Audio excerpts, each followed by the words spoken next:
today's vlog ay magluluto na naman tayo ng ulam ko for today. And ito ay ginataang gulay. So ang gulay natin ay sitaw, kalabasa at saka talong. Yun lang guys ang aking gulay kasi ako lang naman ang kakaing mag-isa. At saka syempre ang sahog natin ay labahita, yung dried fish na malaman.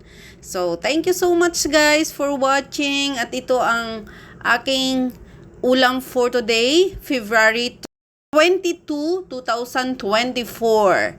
God bless and I love you all. Ingat kayo palagi at salamat sa pagsusupport palagi kay Lilian Herbar Channel.